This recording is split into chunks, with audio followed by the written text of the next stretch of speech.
पूर्वोत्तर के लोगों को देश की मुख्य धारा से जोड़ने के लिए कई स्तर पर सकारात्मक प्रयास किए जा रहे हैं। नैसर्गिक खूबसूरती और जैव विविधता से भरपूर पूर्वोत्तर क्षेत्र भारतीय एकता और अखंडता का जीता जागता उदाहरण है, जहां 57 से ज्यादा जनजातीय भाषाओं के प्रचलन के बावजूद हिंदी, अंग्रेजी, असमिया और बांग्ला भाषा बोलने में किसी को कोई परहेज नहीं है। दरअसल पूर्वोत्तर में ही भारत की सांस्कृतिक झांकी देखने को मिलती है।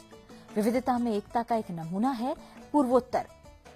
उभरता पूर्वोत्तर नाम से शुरू हुए इस नए सफर में इस बार हम आपको लेकर जा रहे हैं असम के सिलचर शहर, जो गुवाहाटी से 343 किलोमीटर दूर दक्षिण पूर्व में स्थित है।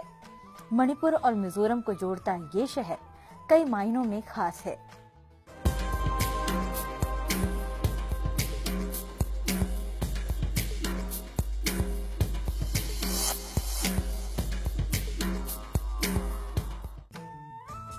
सिलचर असम का एक दूसरा सबसे बड़ा शहर है।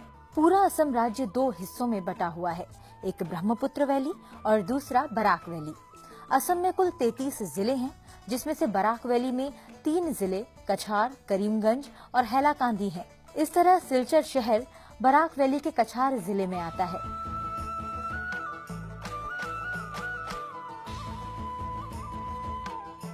यहाँ के बागानों की चाय पूरी दुनिया में मशहूर है। क्योंकि ये जगह पूर्वोत्तर के बाकी इलाकों के मुकाबले बेहद शांत है, इसीलिए भारत की पूर्व प्रधानमंत्री इंदिरा गांधी ने इस शहर को नाम दिया शांति का द्वीप। अंग्रेजों के शासनकाल में जहाज बराक नदी के किनारे पत्थरों से घिरे इसी इलाके में खड़े होते थे। लोगों की आवाजाही बढ़ने के चलते धीरे धीरे नदी किनारे का ये इलाका कारोबारी केंद्र के तौर पर उभरता चला गया। शहर का सिलचर नाम पड़ने की वजह भी यही रही है। दरअसल सिलचर 2 बंगाली शब्द से बना है, शिल यानी एक तरह का पत्थर और चर यानी नदी का किनारा। इसीलिए लोग इस जगह को शिलेर चर यानी पत्थरों का किनारा कहने लगे। आज के दौर में कहें तो सिलचर। ये जो government boys higher secondary school बिल्कुल पास में ही है, उसके यहाँ पर विस्तृत अंचल में केवल पत्थर ही पत्थर थे।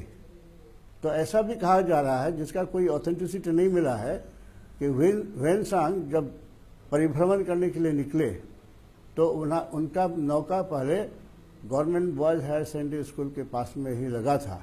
उतर के उन्होंने देखा कि ये तो पूरा पत्थर से भरा हुआ है, इसलिए इसका नाम सिलचर हुआ। ब्रिटिश रिकॉर्ड में ये सिलचर नाम आता है कि पूरा नदी का जो किनारा है वो सील से भरा हुआ था, पत्थर से। चर